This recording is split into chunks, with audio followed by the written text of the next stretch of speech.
So last video, I walked you through sizzle reels, what they are, how I used mine, and why you'll probably end up editing your own even if you don't want to. Today, let's take it to the next step into the marketing side of producing a show, and that's the poster. Hi friends, we're rewatching my very first travel show, a show I produced by myself 10 years ago. I had a distribution deal, put it on Amazon Prime Video, but never put it here on YouTube, so that's what we're doing now. Welcome to the rewatch. So I want to talk to you about the posters, the images, the front-facing still signature image of the show. You see, it's one thing to just imagine a show, start filming, but it's more than that. It's more than just picking your favorite selfie. It's more than just the thumbnails that you sometimes think of as an afterthought that when we place content on YouTube. The poster is the deal you make with the viewer before they even press play. It's the single image that has to communicate the genre, the tone, the host, the destination, and the promise of the show all at once. It's a big deal. If you open your favorite streaming app, you'll see posters of the shows and movies. Start studying those. Have you noticed that some have lost the plot? Some people nail it, some people keep it simple and cute. That often works best, by the way. Straightforward. We know what this is about. We know who the host is or the characters in the show. And some people got too artsy fartsy and you're like, what is the show even about? I need to click and watch their trailer, but maybe I'm not that interested, because remember, our attention spans are much shorter. And it's even more frustrating when you're looking for a particular movie or show and the poster was so artistic that you overlook it and you don't even know where it is. You have to start the search bar and then you're like, oh, that's what it was? I was looking at this, but I didn't know this was the show I was looking for. Bottom line, yes, even Hollywood struggles with these things. Have you noticed that Netflix changes their posters, like the A/B testing you can do with thumbnails here on YouTube? Here's why they do it. Netflix did the math. They actually figured out that the average viewer spends 1.8 seconds looking at the poster before deciding to click or scroll past it. 1.8 seconds. That's all the time you have as well. So there's data. Netflix started testing different versions of the same poster against different audiences.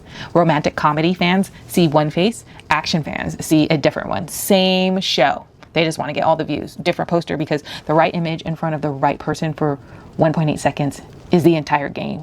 It's the entry point. And that tells you everything about how important this still image actually is.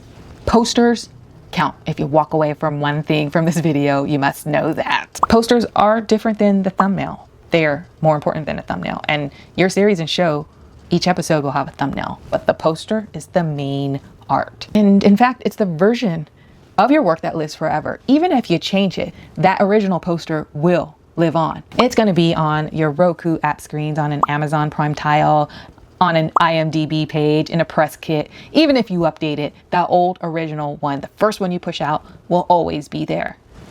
No pressure. But people form an opinion of your entire show in less than 2 seconds from this one image. And here, what nobody is really talking about when you're producing your first show, the poster isn't just a poster, it's a system. Every platform you distribute on also wants a different version. And what I mean is different sizes, different dimensions.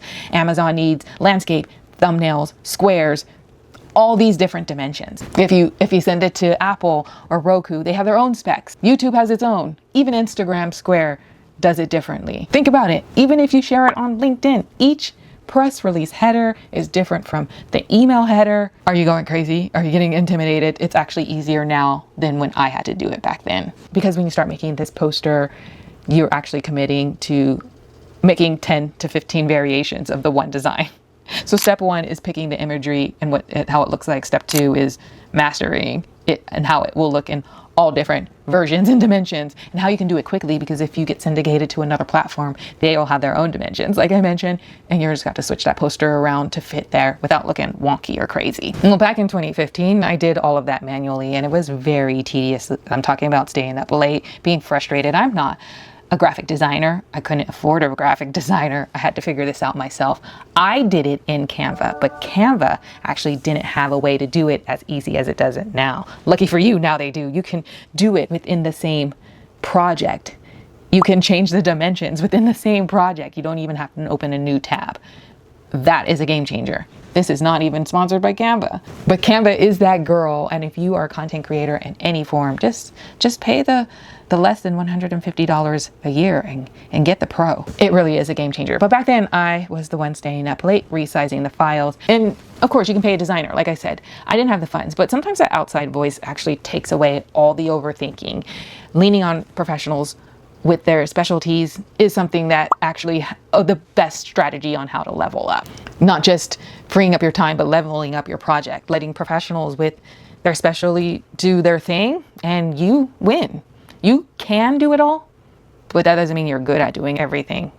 Letting people who are good at doing particular tasks is the way to go. The lesson for creators producing a show: budget for this work, not just the money, the time. Plan for posters and key art in the same way you plan for shooting an episode. They need their own production. And if you don't make space for it, you'll end up with something that doesn't even look the part, or something that you're not satisfied with. And you'll end up frustrated with how long it is taking you because you didn't prepare for it. All right, so let's check out some of the choices that I made for Beyond the Usual project. All right, I remember spending much time in knowing I wanted this kind of font.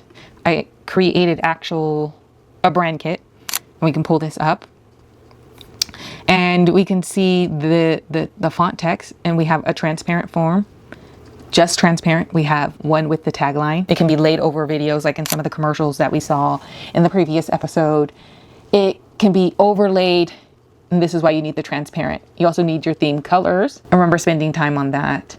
Then we have the long poster that was probably dimensions needed for a header. The original photo, and quickly changed that poster. The original poster was a sepia tone.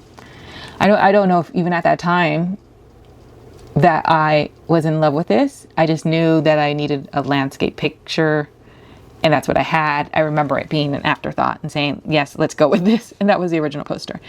And lucky for me that we were able to quickly switch to the new poster, which that is the season, this is the season 1 poster. And so we have a tall one, we have the square one.